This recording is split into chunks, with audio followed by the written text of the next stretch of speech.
Sidang jemaah Jumat yang dimuliakan Allah.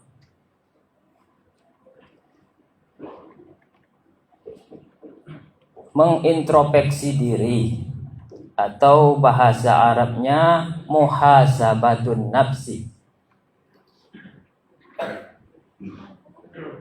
agar kita itu fokus dalam kebaikan. Kalau kita membaca orang itu enak sekali, karena membaca orang itu banyak salah orang nampak di mata. Coba kalau salah diri sendiri, kadang-kadang kita tidak mau tonjolkan ke orang lain. Aib, malu kita jadinya. Makanya ada pepatah, gajah di pelupuk mata nggak nampak, semut di seberang lautan tampak. Dari karena itu, kita lagi coba renung-renungkan. Apa aku banyak melihat orang lain ya dalam tahun yang sebelum-sebelum ini? Orang bahagia kok kita nggak bisa bahagia? Karena ukuran bahagia kita pikir adalah punya mobil, punya baju bagus, punya rumah cantik, kebun sawit, karet, dan sebagainya. Rupanya bahagia nggak perlu sampai semahal itu. Kita lihat orang yang duduk-duduk, tukang ketawa sama tukang lain, bahagia juga. Pemulung, anak dibawa, digendong, mamanya yang cari kara-kara, ketawa-ketawa juga. Nggak mesti pakai yang mahal-mahal rupanya untuk menjadikan diri kita merasakan nikmat yang Allah beri kepada kita. Makanya berbuatlah yang baik-baik. Karena yang buruk-buruk itu yang sebenarnya menghantui diri kita.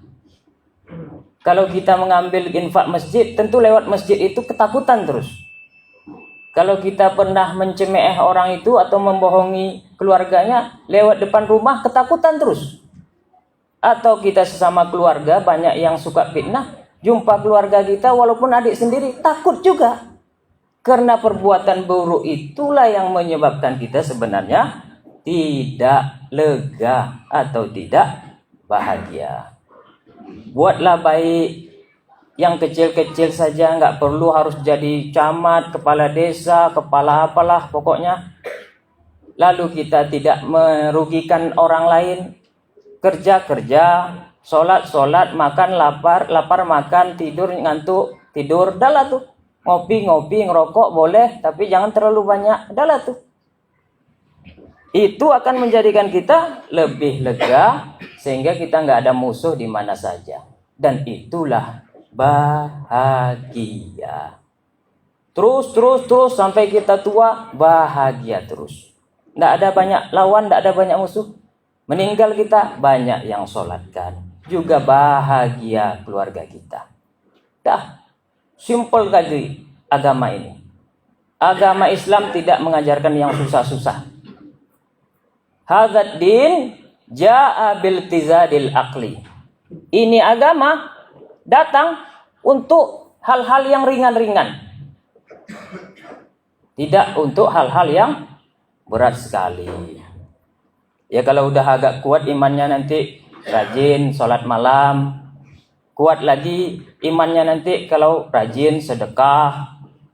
Lebih kuat lagi imannya, dulunya cepat marah, sekarang penyabar. Ya baik itu. Itu bagi yang kuat dan itu berat dan makanya bertahap. Ada seorang muslimah atau perempuan tinggal di Cina, namanya Desi Yuliana.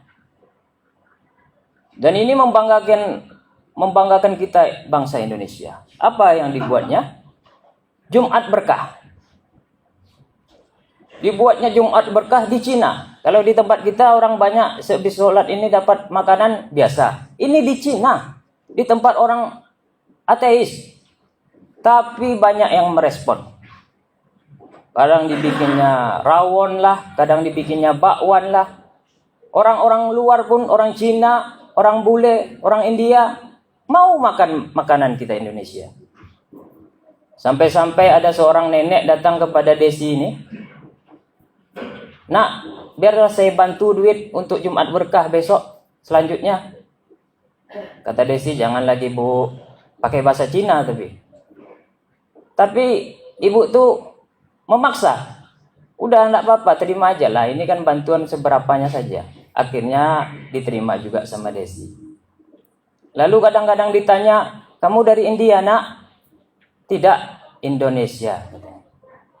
Walaupun suaminya itu bermata sipit juga dan punya anak, tinggal di Cina melakukan hal kecil Jumat Berkah yang enggak berat-berat, enggak nasi Pak Nurdin, cuman kadang-kadang itu tadi saya bilang rawon, cendol, bahkan cendol ditanya sama orang luar tuh, ini teh atau susu? Kata Desi, ini cendol kalau di Indonesia. Bangga pula dia membanggakan Indonesia di mata Cina, di mata dunia bahkan. Karena orang di Cina tuh bukan hanya orang Cina aja, ada bule, ada dan lain-lain. Ini maksud saya, buat aja lah yang baik-baik, yang kecil-kecil, tapi selalu. Dulu kita di Pencalimbat nih ada 2 kali seminggu wirid Yasin. Nah, sekarang kita kalau bisa timbulkan lagi. Apa yang dulunya sudah dibuat, sekarang hilang, timbulkan lagi. Ya nggak perlulah nanti di rumah orang tuh memberatkan dia, harus ada makanan ikan kakap, nggak perlu. Nasi goreng biasa, nggak apa-apa. Itu pun nggak pakai apa-apa pun nggak apa-apa, kue-kue. Yang penting kita timbulkan hal-hal yang baik tadi saya bilang. Silaturahmi 2 minggu sekali atau kalau bisa sebulan lah kalau nggak sanggup 2 minggu. Rutin sampai ke anak kita meniru, sampai ke cucu kita meniru, sampai tradisi kampung kita, tradisi yang baik dilihat oleh kampung lain. Ini maksud saya, introspeksi kita diri pribadi, lalu kita lakukan secara kontinuitas atau selalu. Kenapa harus berbuat baik itu selalu? Karena kalau orang yang udah biasa baik itu, orang biasa sholat, mau pergi dia ke Taluk, ke Rokan Hulu, nggak sholat dia, itu risih dia jadinya. Aku udah sholat asar belum ya? Karena udah biasa sholat. Sama orang yang udah biasa sedekah subuh, dulu ada almarhum Pak Yono, itu kalau nggak sedekah subuh risih juga mungkin, karena udah biasa. Hal-hal yang selalu, sama kita kalau kita bangun tidur, belum juga kita buang air besar. Nggak buang air besar sampai sore. Risih kan? Begitu maksud saya kebaikan yang sudah ditanam dari diri kita masing-masing. Nggak perlulah jadi siapa-siapa kita nih. Saya bilang tadi nggak perlu jadi konglomerat, kepala desa dan lain-lain. Buat hal yang baik untuk orang lain. Untuk diri kita dan orang lain. Bahkan nanti membanggakan kita dan keluarga kita. Sampai kita nggak ada diceritakan orang yang baik-baik. Sehingga habis waktu 2027, habis waktu 2030, habis waktu 2050, sampai kapan kita hidup, hal-hal baik itu menjadi tabungan kita yang bisa kita ambil di dalam alam kubur. Ini introspeksi untuk pengembangan diri, lalu lakukan hal-hal yang biasa yang menyebabkan diri terfokus kepada cahaya, bukan kegelapan. Perbuatan baik, cahaya. Perbuatan buruk, rasanya gelap. Makanya orang yang biasa tidak berbuat baik, sekali ke masjid, kadang masih hitam wajahnya. Besok ke masjid, masih agak hitam. Udah sering ke masjid, baru bercahaya wajahnya gara-gara wudhu dan gara-gara amalnya itu. Inilah yang bisa saya sampaikan. Fa'tabiru ya ulil absar la'allakum tuflihun.